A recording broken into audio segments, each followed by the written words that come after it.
Ready. చూడండి friends, పాకం అయితే తీసి మా పెద్దమ్మ గిన్నెలు వేస్తుంది. మా పెద్దమ్మ చెప్తుంది కానీ పాకం ఎలా వచ్చిందో చూసుకోవాలంటే ఒక చిన్న గిన్నెలో వాటర్ వేసుకొని అందులో ఒక 2-3 డ్రాప్స్ వేసుకొని వేలితో ఇలా ఇలా అనాలి. అప్పుడు అది ఇలా ముద్దగా వస్తుంది. అప్పుడు ఓకే ఫ్రెండ్స్, పానకం వచ్చేసినట్టే. అరిసెలు చాలా మెత్తగా వస్తాయి. చూడండి.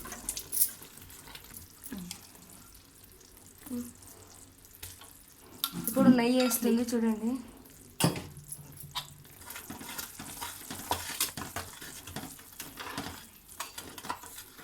ఒక 2 స్పూన్ల వరకు నెయ్యి కూడా వేశాను. నెయ్యి ఎందుకు వేశానంటే ఇంకా కొంచెం మెత్తగా రావడానికి నెయ్యి వేశాను. అలాగే వాసన కూడా మంచిగా వస్తుంది. మంచి నెయ్యి వేసుకుంటే. స్టవ్ మీదకి అయితే ఇప్పుడైతే మా పెద్దమ్మ స్టవ్ మీదకి వెళ్ళి కిందకి దింపుకుంది. ఇప్పుడు పిండి కలుపుతుంది. చూడండి, బియ్యం పిండి కలుపుతుంది.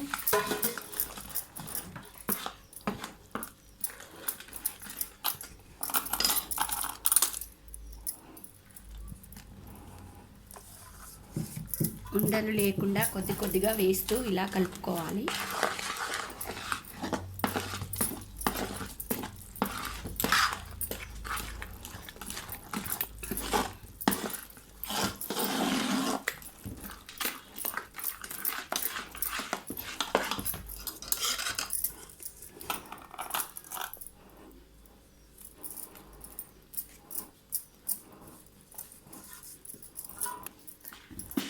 ఫ్రెండ్స్, ఇలాంటి 5 గిన్నెల పిండి అయితే వేసుకున్నాం.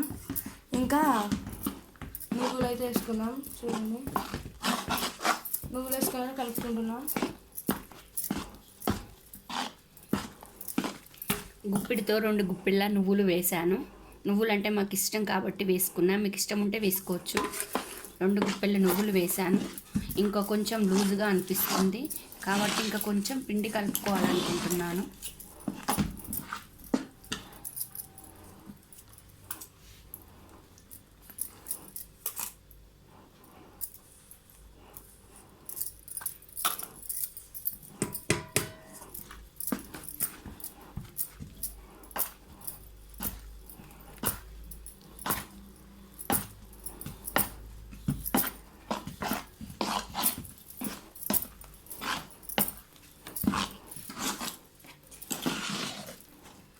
పిండంతా మంచిగా వచ్చేలా కలుపుకోవాలి. ఈ మోతాదులో కలుపుకుంటే చాలు. ఎందుకంటే ఇప్పుడు చల్లగా అయినా కొద్ది గట్టిగా అవుతుంది. ఇప్పుడు ఇది వేడివేడిగా ఉంది కాబట్టి ఇలా కలుపుకుంటే సరిపోతుంది. పిండి ఎండిపోకుండా పైన మంచిగా ఆయిల్ పోసుకొని ఈ గిన్నెకి ఒక మూత పెట్టుకొని పక్కన పెట్టుకోవాలి. అరిసెల పిండి అయితే చేసుకొని పక్కకు పెట్టుకున్నాం. మొత్తం చేసే వీడియో అయితే నెక్స్ట్ వీడియోలో చూద్దాం. Bye friends.